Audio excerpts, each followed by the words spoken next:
NH9 या मुरादाबाद से बर्दीघाट MDA corridor वो जगह जहां पर यहाँ से कॉरिडोर बनाने की प्रक्रिया है। तो मैं यहाँ आपसे जो आंकड़ा है ना आप लोगों के सामने रखना चाहता हूँ।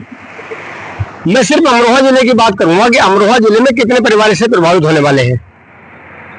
अमरोहा जिले की सीमा लगती है लगभग बर्दीघाट से अमरोहा जिले की सीमा जहां तक लगती है 40 से 45 किलोमीटर की दूरी है हाईवे पर, और हाईवे के 1 किलोमीटर इधर और 1 किलोमीटर दूसरी तरफ, यानी कि 2 किलोमीटर लेके चलना है।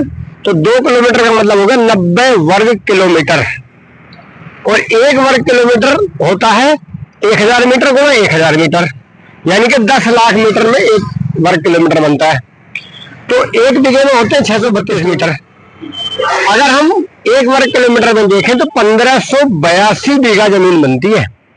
एक छोटे मोटे गांव हमारे जैसे हमारा गांव है, हमारे गांव में 1200 बीघा जमीन थी, तो हमारे गांव से भी ज्यादा हो गई 1 किलोमीटर में, यानी कि हमारे गांव का तो लगभग सारा खत्म हो जाता है।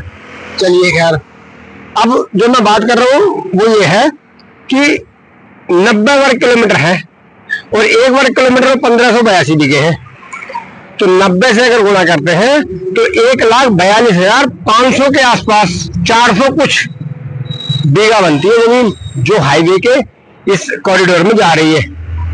और अगर मान लें थोड़ी देर के लिए, मैं कंफर्म नहीं करेंगे ये इतना है ही, एक आंकड़ा आप लोगों के सामने रख रहा हूं, अगर मान लें कि एक परिवार की 10 बीघा जमीन हाईवे में जा रही है, किसी की ज्यादा भी जा रही है और किसी की कम भी जा रही है, मैं तो सिर्फ 10 बीघा मान रहा हूं। 10 बीघा अगर एक परिवार की जाती है तो लगभग 14,000 परिवार प्रभावित होते हैं इससे।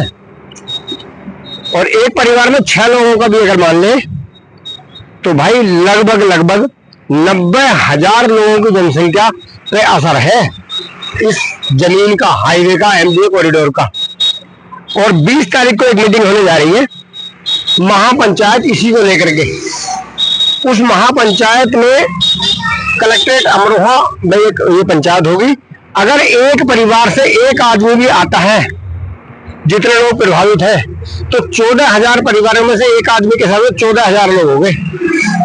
और 14,000 लोगों में से अगर वहां 10,000 लोग भी खड़े हो गए ना तो प्रशासन हिल जाएगा। दोस्तों, कोशिश करो कि आप 20 तारीख में वहां पहुंचो और 20 तारीख में पहुंच के अपनी उपस्थिति दर्ज कराओ और इसको जो कॉरिडोर हो रहा है इसकी बिल्कुल पूरी तरह रद्द कराओ।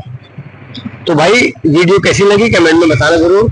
किसान हो तो जय हिंद, जय किसान लिखना, और भाई अगर अन्य हो तो जय हिंद लिख देना, और अगर कोई गलती हुई है तो कमेंट में लिख देना उसको। फिर मिलते हैं अगली वीडियो में, तब तक के लिए नमस्कार और सभी दर्शकों को धन्यवाद।